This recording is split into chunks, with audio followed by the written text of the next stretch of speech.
Hello, I'm Dr. Maureen Baxter, Head of Women's Imaging at Providence St. Vincent Medical Center.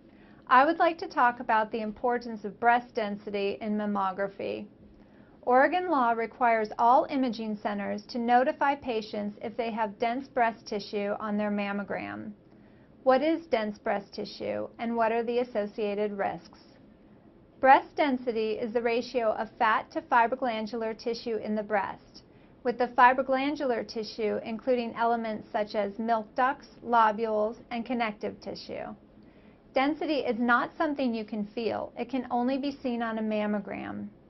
There are 4 categories of breast tissue depending on the amount of fibroglandular tissue you have. Fat looks black on a mammogram. Fibroglandular tissue looks white on a mammogram. The problem is that cancers also look white on a mammogram. Therefore, if there is a lot of fibroglandular tissue, that is, if the tissue is dense, it can obscure a cancer. Let's look at some examples. This is an image of the 4 categories of breast tissue: fatty, scattered fibroglandular, heterogeneously dense, and here on the right, extremely dense. These last 2 categories are generally considered dense.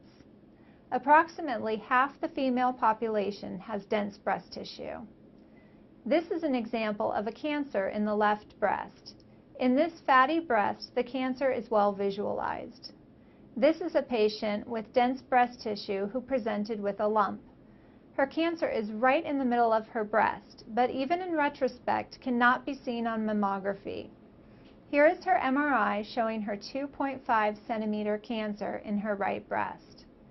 There are 2 major issues with dense breast tissue. First, as we have just seen, the normal dense breast tissue can hide a cancer. More than 1/3 of breast cancers are not seen in women with dense breast tissue. In addition to this, women with dense breasts have an increased risk of breast cancer, from 1.2 to 2 times the risk when compared with average breast density. So what is there to do? At Providence, we recommend that you discuss your screening options with your primary healthcare provider. If you are average risk of developing breast cancer, mammography is still likely to be adequate in terms of screening. However, higher risk patients or very concerned patients may benefit from additional screening. Additional screening options include ultrasound or MRI. If you have a mother, sister, or daughter who had premenopausal breast or ovarian cancer, or a male relative with breast cancer, or if you have had a history of atypical cells on previous breast biopsy, you may benefit from a breast cancer risk assessment. Providence St. Vincent and Providence Portland Medical Centers both have high-risk breast services specifically designed to address individual risks and concerns.